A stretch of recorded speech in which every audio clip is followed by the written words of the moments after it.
We don't need anything. So why are we losing $200 billion a year and more to protect Canada? We're doing it because of habit, and we're doing it because we like our neighbors, and we've been good neighbors. But we can't do it forever, and it's a tremendous amount of money.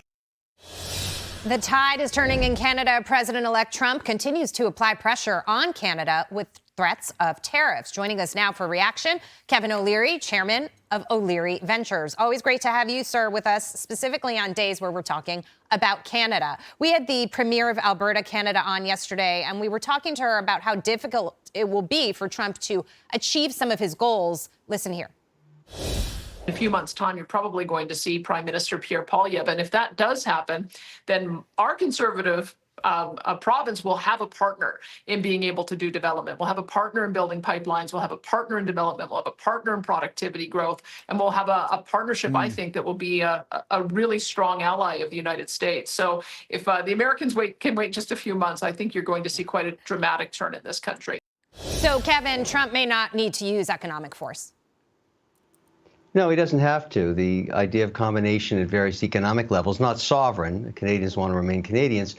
But Danielle Smith is a maverick in Canada. She actually litigated Justin Trudeau October of 2023 to give her rights to decide what she's going to do with her energy. And she wants to build that pipeline. Trump wants to build that pipeline. Doug Burgum wants to build that pipeline.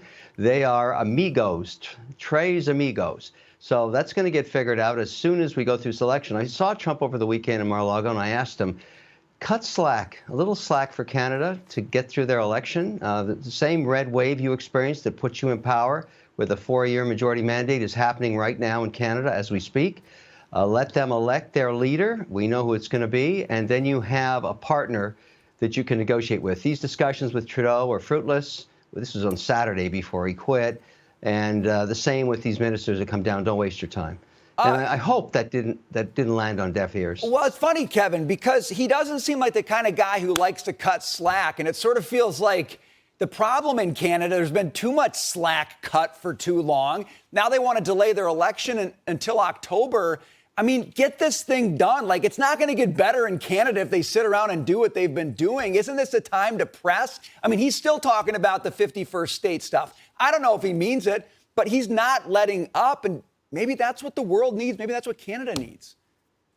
Well, it's a fair criticism, except the parliamentary system that Canada's run under, the British parliamentary system, actually is one of the fastest for an election. They need 60 days. They're suspending Parliament to elect a Liberal opposition leader. They'll get eradicated in the election and give a majority mandate to Pierre Poilievre that Danielle Smith was talking about, and he will fly to Washington and vice versa with whoever he's negotiating with.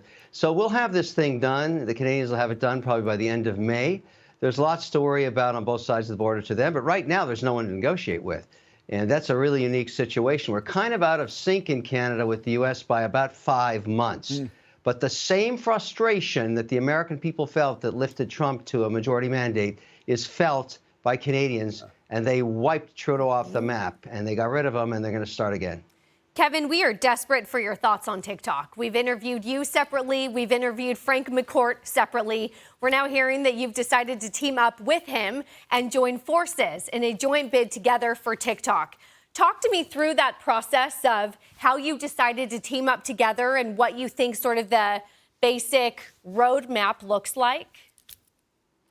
You know, Frank called me up, well, maybe a month ago now, and he has a 617 area code on his cell. And if you know what that means, you've had to have that phone a very long time like I have. You got to be a Boston guy. And that's about 7/10 of what I needed to know. So we got along very well, very quickly, and we discovered we both have things the other needs. I want to work with him because he's done far more work on the algorithm, and he lets me be part of this deal that we can buy TikTok without buying the Chinese spyware.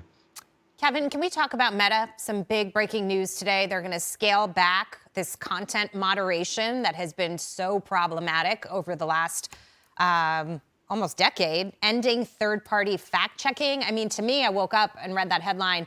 I was laughing. I'm like, now you're doing it because there's a new sheriff in town? Yeah, basically, that's what happened. it didn't work. It was extremely biased. And frankly, AI tools now can do a better job sometimes, and that's exactly what's going to happen.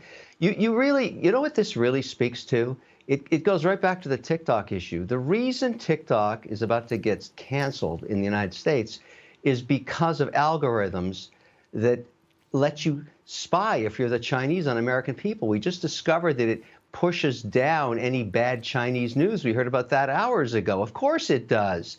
So what Frank and I are going to do is solve this thing that Meta's had a big problem with day one. We're going to let people decide if they share their data or not. And if they do share it and they want to monetize it, they get a piece of the advertising action. I think that's fantastic. We're going to make this thing work the way the market wants it to work. And then we're going to take it all around the world. And I think it's going to be, as I like to say whimsically, we're going to make TikTok wonderful again. We just need the court's decision on Friday. Then Frank and I are going to go to work. Kevin, we have a very serious topic to ask you about. In that Meta video, did you see what was on Zuckerberg's left hand?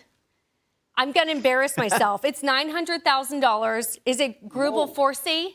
A handmade one watch. They only make 3 of them in the world. Every time I sit next to you, I'm desperate to see what's on your watch, your wrist. Did you see it? What did you make of it? Yes, I saw it, and it was a piece unique. And I am embarrassed to say I'm wearing one of them right now, right here. So listen, I understand Zuck's disease. I have it too. I'm also wearing a very unique Daytona. I have 2 time zones here. But the thing about watch collecting, it's a horrible disease. You can't stop. And I think, and I don't want to boast, but I think I got Zuck beat on the watch department. Yeah, he's definitely been bit by the bug, and it is a disease for which there is no cure. Kevin O'Leary, thank you so much. Great to see you. So funny. Take care.